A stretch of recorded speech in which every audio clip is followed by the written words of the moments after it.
Donc ici, comme Gré a dit tout à l'heure, l'Égypte, c'est le lieu de la révélation de Dieu. Donc si l'Égypte, c'est le lieu de la révélation de Dieu, pourquoi Dieu enfin, qu'est-ce qui fait que Dieu ait choisi l'Égypte? Tout en sachant que l'Égypte est le lieu de la révélation de Dieu, du nom de Dieu, mais en même temps, c'est le lieu de la souffrance du peuple. Oui. Donc, toi, Seigneur, toi, Dieu, pourquoi tu as choisi le lieu auquel, en fait, tu souhaites que le peuple ne ressemble pas? Souvenez-vous de l'Égypte, mais en gros, souvenez-vous que je vous ai libéré, mais souvenez-vous que je ne veux pas que vous soyez comme eux. Parce que si on fait un détail aussi des fois des commandements, beaucoup de commandements que Dieu va interdire au peuple d'Israël, c'est parce que les Égyptiens le faisaient. Exactement. Et il va estimer que le peuple d'Égypte, ben, en fait, il ressemblait à ça. Et vous ne devez pas ressembler. Quand il va même parler des fois, tu sais, de couper, la tailler, les coins, là-bas. Les Égyptiens pouvaient faire ça. Ouais. Donc, attention, je vous ai mis dans un lieu pour vous montrer, en fait, tout ce que je ne veux pas que vous fassiez. C'est pour ça que c'est le lieu qui reste et c'est le fondement. Si vous respectez la sortie d'Égypte, vous respectez tout. Ouais. Et ici, on a appelé embryon dans la matrice. Vous allez comprendre pourquoi. Parce que c'est le lieu, on a dit que c'est le lieu où Dieu va faire prendre naissance son peuple. Ici, dans Deutéronome 4.20, que j'ai mis en haut à gauche, on va le lire. Mais vous, l'Éternel vous a pris et vous a fait sortir de la fournaise de fer de l'Égypte. Donc, fournaise de fer, on sait que c'est un lieu dur. Ils ont souffert. Mais Dieu les a quand même envoyés. Mais pourquoi tu les as envoyés dans cette fournaise de fer? Afin que vous fussiez un peuple qui lui appartint en propre, comme vous l'êtes aujourd'hui. Apparemment, pour Dieu, pour que le peuple lui appartienne, il fallait qu'il passe par cette fournaise. Seigneur, tu es un Dieu bon, tu es un Dieu amour. On a dit, si au moins ils avaient fait une faute, bon, on peut dire, allez, pour les purifier, hein, pour qu'ils comprennent qu'ils font mal, je vous envoie dans cette fournaise. Mais là, le peuple n'existait pas. C'est à Abraham qu'il a dit, je vais envoyer ta descendance, même pas toi, tu vas vivre d'une heureuse vieillesse. Par contre, tes descendants, ils vont être en esclavage, ils seront opprimés. Le peuple n'a pas encore fauté. Et même, j'ai envie de dire, même quand ils étaient en Égypte, ils n'avaient toujours pas fauté. Ouais. Ils n'avaient toujours pas fauté, même en Égypte, en soi. On voit rien qui dit dans le texte, le peuple a fauté pour être opprimé. Non, ils n'avaient même pas fauté et Dieu laisse le peuple vivre ça. Ouais. Donc, quel est le rapport entre la fournaise de fer, le fait qu'on n'ait pas fauté, et le fait qu'il faille ça pour devenir un peuple? Et c'est là qu'on comprend que le texte biblique, ce n'est pas qu'un texte d'histoire. Oui, c'est une histoire parce qu'on y croit à ce qui s'est passé. Mais dans l'histoire vécue par nos ancêtres, ce peuple, ça nous enseigne qu'est-ce que Dieu voulait. Pourquoi? Ici, j'ai continué de prendre le texte de Gvurot Hashem, du Maharal de Prague, où il va dire un truc intéressant. Ici, il va faire référence à un texte beaucoup plus ancien, le Midrash Shorer Tov. En vrai, le Midrash Shorer Tov, c'est un autre nom pour le Midrash Teilim, c'est-à-dire le commentaire sur les psaumes. Donc, Midrash Shorer Tov, c'est un commentaire sur les psaumes. Et dans son commentaire sur les psaumes, ils vont en fait commenter Deutéronome 4.20 en même temps. Ils vont incorporer Deutéronome 4.20 qu'on vient de lire. Ok, vous avez tout ça à l'écran, vous pouvez voir.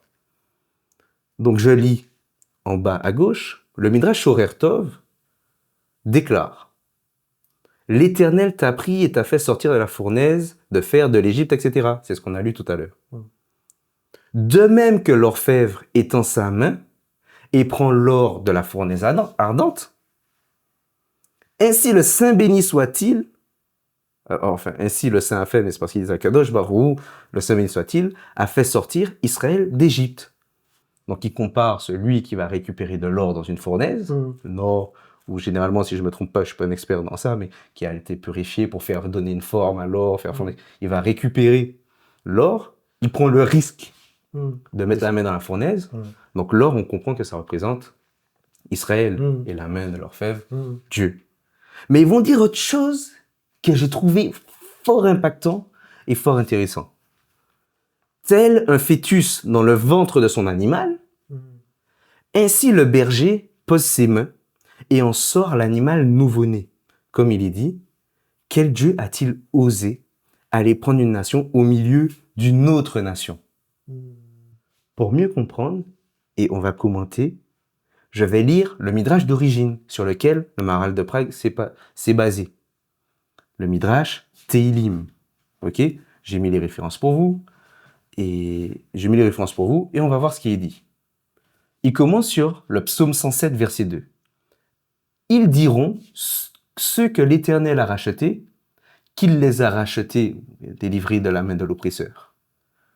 De même qu'un oiseau dans la main du chasseur est à la merci de ce dernier, de même Israël était aux mains des Égyptiens et à leur merci.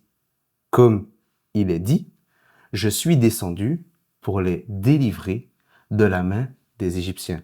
Donc là, on reprend, il commente un passage d'Exode 3. Puis il continue, et ce jour-là, l'Éternel sauva Israël de la main des Égyptiens. Ça, c'est pour mettre dans le contexte.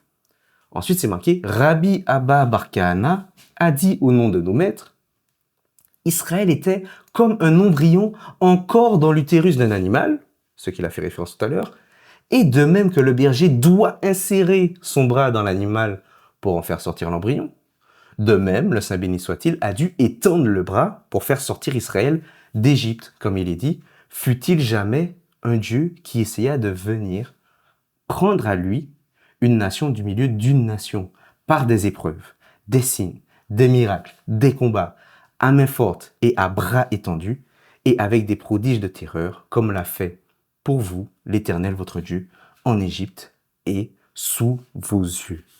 Ce que j'ai trouvé fort dans cette explication, c'est la comparaison, vraiment l'image de l'Égypte en fait comme la matrice, comme le fœtus dans le ventre de son animal, comme l'embryon encore dans l'utérus. C'est-à-dire que l'Égypte, en fait, aux yeux de Dieu, l'Égypte, c'est pas juste un pays qui dirige. Aux yeux de Dieu, au regard spirituel de Dieu, l'Égypte, c'est la matrice d'un animal. Je me permets de dire même comme une femme, la matrice d'une maman qui a son embryon. Mais qu'est-ce qui se passe quand la mère doit accoucher? C'est-à-dire qu'elle a même plus le choix. Et c'est ce qui s'est passé avec Pharaon. Pharaon n'avait plus trop le choix. C'est comme si les 10 plaies, c'était des contractions. Oui. Tu comprends? C'était comme des contractions. Ouais. C'est-à-dire, contraction. Ah, mais je pousse pas encore, je laisse pas partir. Allez, encore une fois. Ah, je laisse pas partir. Ouais. Il recommence. Jusqu'à ce que là, il a pas le choix. Ouais, la femme est obligée, ou Ouais. l'animal, puisque là, ils ont pris un exemple d'animal, il est obligé de laisser partir. En fait, l'Égypte, c'est l'utérus, c'est la matrice. Israël, à cette époque-là, c'est un embryon qui devait naître. Mais il n'y a aucun accouchement sans douleur. Si Israël n'avait pas connu les douleurs de l'enfantement, Israël ne serait pas né. Ça me fait penser à deux choses. Dieu va dire à Ève, j'augmenterai les douleurs de ton enfantement. Et Paul va dire, je ne sais plus c'est à qui, à Galate, j'ai oublié, je ressens les douleurs de l'enfantement jusqu'à ce que Christ soit totalement formé en vous. Comme si, à chaque fois que quelqu'un doit naître comme étant la personne que Dieu veut être, le peuple que Dieu veut, puisque là on parle d'un peuple, le peuple ou la personne doit passer par des douleurs d'enfantement. Mais c'est dans ces douleurs d'enfantement qu'on est en capacité de rencontrer Dieu. Donc des fois, les gens se demandent, mais pourquoi Dieu me laisse vivre des épreuves? Pourquoi il me laisse vivre ça? Je suis ton enfant. Et en fait, Dieu est en train de dire, mais mon enfant, t'as pas compris. Je suis en train de faire en sorte que tu naisses. Je suis en train de t'accoucher là. Je suis en train de te faire vivre pour que tu puisses faire connaître mon nom. Ne t'inquiète pas. À un moment donné, à l'accouchement, les douleurs s'arrêtent. Mais comme une femme qui accouche, en vérité, la femme a une capacité. Je ne suis pas une femme forcément, donc mesdames, ne m'en voulez pas. Mais en vérité, vous avez une capacité à oublier. Pourquoi? Parce que vous êtes prêt à dire, en fait, ces douleurs, elles valent le coup. Ouais. Même des fois, quand le mari veut pas un autre enfant, il dit, chérie, je veux un autre. Ouais, chérie, je t'ai vu souffrir, hein, c'est bon. Ben, la femme dit, non, je veux un autre enfant. Je sais c'est quoi la douleur, je l'ai senti. Mais je suis prête à revivre ça. C'est comme si c'est passé. La vie vaut plus que la douleur. Mais la douleur est nécessaire à la vie, entre guillemets, si on peut utiliser ça comme ça. Maintenant, ici, on va voir c'est quoi l'Égypte. Et quand je dis on va voir c'est quoi l'Égypte, on va se baser sur l'étymologie du mot Égypte. Bien sûr, étymologie à partir de la Bible, donc à partir de l'hébreu. Égypte en hébreu, ça se dit Mitzraïm. Le père de l'Égypte portait ce nom. On le voit dans le livre de la Genèse. Ok, il s'appelle Mitzraïm, un des fils de Ham. Ok, Ham ou en français Cham. Cham en français. Ok, et en fait, comme vous le comprenez de plus en plus, je suppose, ben, les mots hébreux nous donnent des explications même sur le sens du lieu, sur le sens de la personne, sur ce que Dieu veut qu'on comprenne de la chose. En hébreu ici, Mitzraïm proviendrait d'une racine qui pouvait être Metzar. Ok, en hébreu, pour ceux qui connaissent, c'est composé des 3 premières lettres. Metzar, qui voudrait dire une oppression. Mais ça proviendrait d'une racine, les tsarer, la racine, j'écris pour ceux qui comprennent l'hébreu, ce serait ça. Tzadé Reshresh. Tzadé Reshresh, ça a aussi le sens d'oppression, d'oppression, d'affliction, etc. Mais ça a aussi le sens d'un lieu étroit, d'un lieu, comment on dit ça, petit. Donc, on comprend aussi que l'Égypte est un lieu aussi qui est étroit, petit, un lieu limité. C'est pour ça que même des gens vont expliquer que l'Égypte signifie le monde des limitations, où tout est petit, tout est limité en fait. Et on comprend que Dieu veut nous sortir de ce monde de limites. Ok? Pour bien comprendre ce que tu as dit, c'est-à-dire c'est comme si que Dieu veut nous faire sortir d'un endroit où on n'a pas notre place, où on est limité, où on est étroit dans ce lieu-là. Et il y a encore l'idée toujours de Dieu veut nous délivrer de cet endroit limité pour nous. C'est ça. C'est un lieu qui nous limite. Pour ceux qui veulent aller plus loin, tu vois, c'est l'idée. Ouais, puisque dans la tradition juive, on va développer ça d'autres fois, mais on dit que tout Israël n'est pas sorti d'Égypte. Oui. Ouais. En fait, ce que tu as dit là, le fait que pour ceux qui désirent aller plus loin avec moi, ben vous devez quitter ce lieu-là, parce que celui-là vous limite. Et en plus, en hébreu, donc ça, l'hébreu est magnifique, quand on connaît la langue, la grammaire. Mitzraïm, on a un Mitzraïm, le Haïm en hébreu, c'est ce qu'on appelle une forme duel. C'est pas un pluriel simple, c'est un pluriel duel. C'est-à-dire qu'il est, voilà, c'est une paire. Ça fonctionne par paire. En gros, c'est comme si on disait deux Égyptes. Exactement. Deux Égyptes. Et on sait que historiquement, il y avait l'Égypte, Basse-Égypte et Haute-Égypte. Donc c'est pour ça, Mitzraïm 2, Basse-Égypte, Haute-Égypte. Mais du coup, s'il y a deux Égyptes, nous on peut comprendre aussi une chose. Mitzraïm, les limites, les lieux petits, étroits, limite, étroitesse spirituelle, donc du haut si je peux dire ça comme ça, et limite, étroitesse physique, en bas. C'est intéressant parce qu'effectivement en Égypte, il y avait, il me semble que c'est la Basse-Égypte, ou la Haute-Égypte, si je ne me trompe pas, un côté qui était beaucoup plus spirituel que l'autre, beaucoup plus religieuse que l'autre. C'est intéressant ça. Donc ça montre même bien sur ce qui se passait là-bas. Ben, il y a le lieu spirituel, vous devez vous quitter ça. Mais aussi ce qui se passe physiquement. Et la prière que Jésus apprend à ses disciples, c'est quoi? Que ta volonté soit faite sur la terre comme au ciel. Mais sur la terre comme au ciel. Les deux. Spirituellement et physiquement. Physiquement. Il y a des choses physiques qu'on doit marquer parce que ça impacte aussi le surnaturel. Ici, on a mis un peu prophétique, dans le sens où on a pris les passages des prophètes, mais le but est vraiment de montrer au travers ces différents passages que peu importe le moment, l'état, Dieu ramène toujours le peuple à cette sortie d'Égypte. Donc Greg, si tu peux nous présenter un petit peu les choses pour nous expliquer comment Dieu, comment et limite pourquoi, après tout ce qu'on a expliqué, Dieu ramène toujours le peuple à cette sortie d'Égypte. Alors, c'est vrai que je pense que ça, c'est pas un mystère hein, pour les lecteurs de la Bible. Dieu revient à chaque fois, et on a mis quelques exemples. Ici, dans la Bible, il y a beaucoup d'exemples, les prophètes, hein, il y a beaucoup d'exemples de prophètes, on voit avec Amos, Jérémie, Osée, toujours Jérémie, et notamment Apocalypse. Et Apocalypse, c'est pratiquement, ça revient à chaque fois, et après c'est subtil, c'est très subtil, mais ça revient à chaque fois, l'idée de la délivrance en Égypte,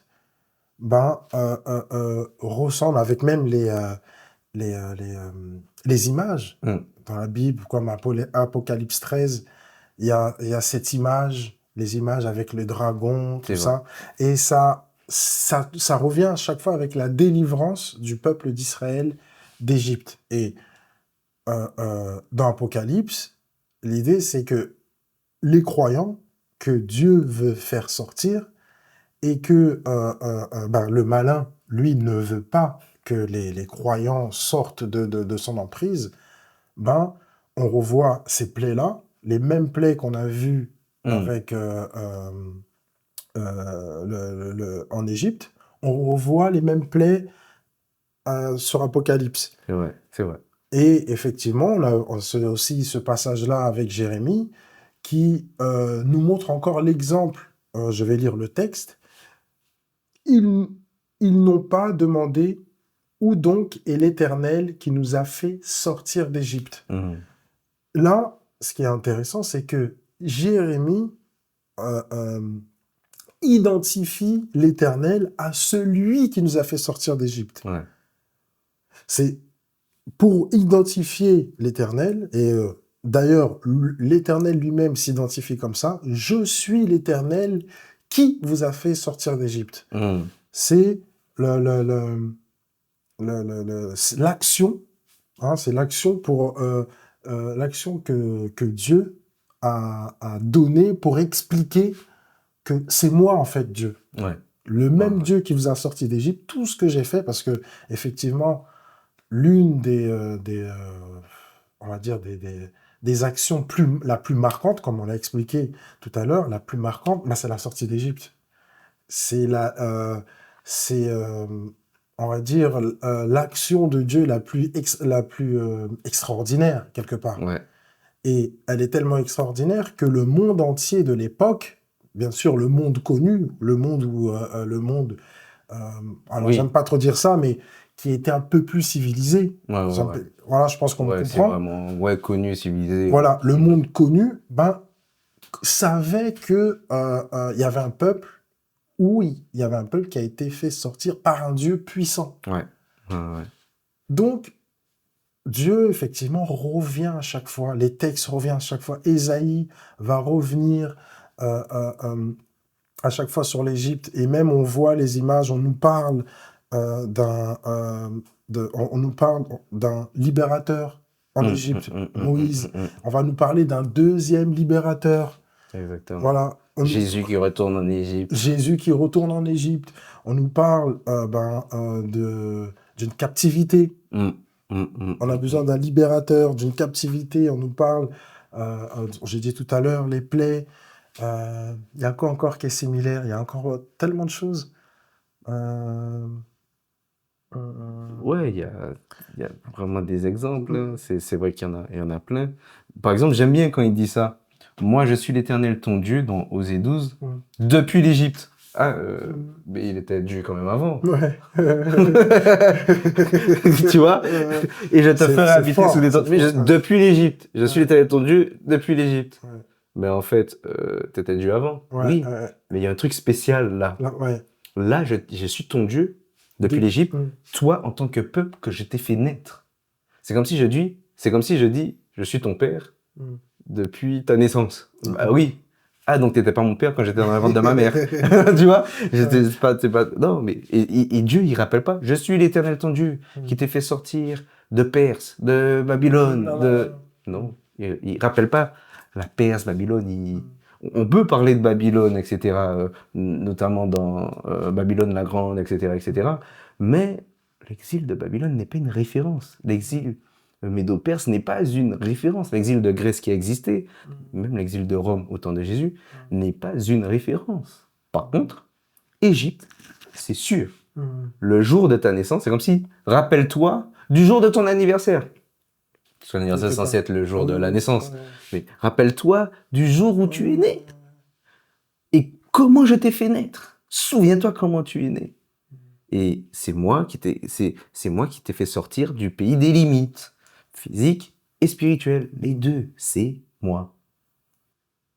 Du coup, j'espère que tout vous a plu, que ce qu'on a présenté, cette facette de l'Égypte, alors c'est des choses qu'on va développer encore, encore et encore. Hein. On va pas s'arrêter à cette courte vidéo. On essaie de, pour le moment, vous présenter les choses de manière générale, mais on va vraiment développer point par point certaines choses et vous verrez que ce sera toujours très riche et encore beaucoup plus riche et vous apprendrez, je l'espère en tout cas, beaucoup plus de choses.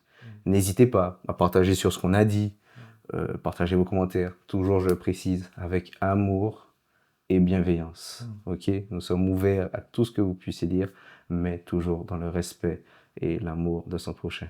Shalom, ouvracha, paix et bénédiction. À bientôt.